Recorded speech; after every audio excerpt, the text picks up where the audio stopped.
In the summer of 2017, Mid-City was a mess. Completely defeated.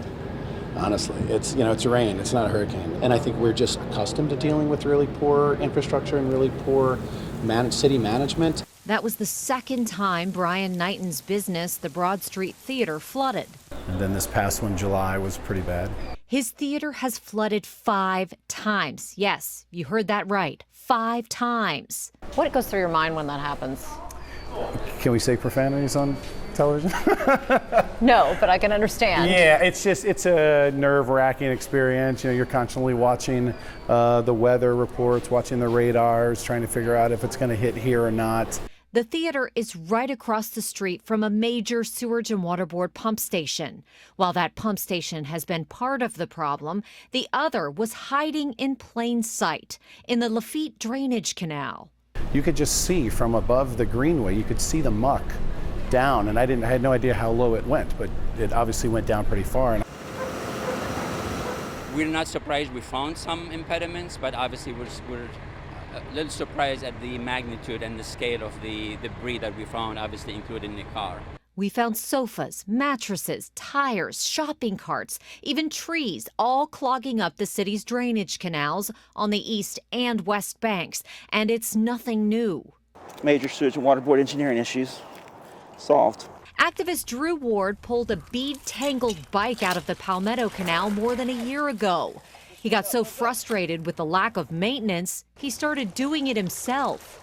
While it's easy to see when the above-ground canals need cleaned, many of the city's water superhighways run below the surface.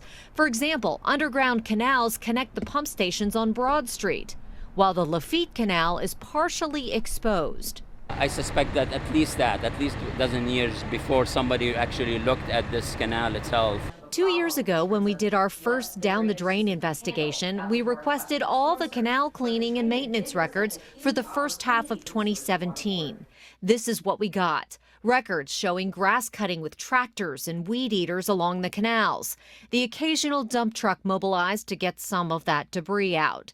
But based on the records, the maintenance appears haphazard, unscheduled, and in some cases, unfinished. For example, the Palmetto Canal, where Drew Ward pulled that bike out last year, vegetation was only cut twice in 6 months, and both times the maintenance was marked unfinished. Any structure, any infrastructure needs constant maintenance and inspection, and I know that that was not happening in any systematic fashion. After the 2017 floods, water management firm Veolia assessed the entire system. They estimated gunk in the canals lowers the canal's drainage 22%. When we say that the canals are 22% blocked, what does that look like? How much water can get through? Imagine that I'm standing in an underground canal. If 22% of it filled with muck, mud, and other debris, this is what that would look like. The whole system, catch basins, pipes, canals, need to be cleaned once by the end of 2019 and once again in 2021. Obviously, we're not going to get there by the end of this year. Corban said in an interview he estimates it will take $5 million to clean out the Lafitte Canal alone. And he thinks it's loaded with 22,000 tons of debris. That's almost as much as the Statue of Liberty weighs. We don't necessarily act swiftly as we should, or as swiftly as we can, only because of the funding.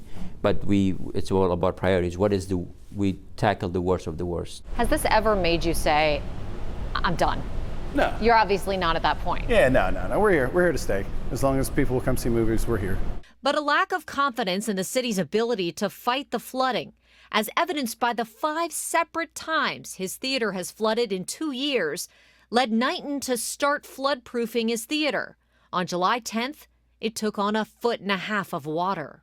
Now all of this material is flood-proof. Everything's either concrete board, PVC, or paperless gypsum board. So we're pretty much a spray and clean and reopen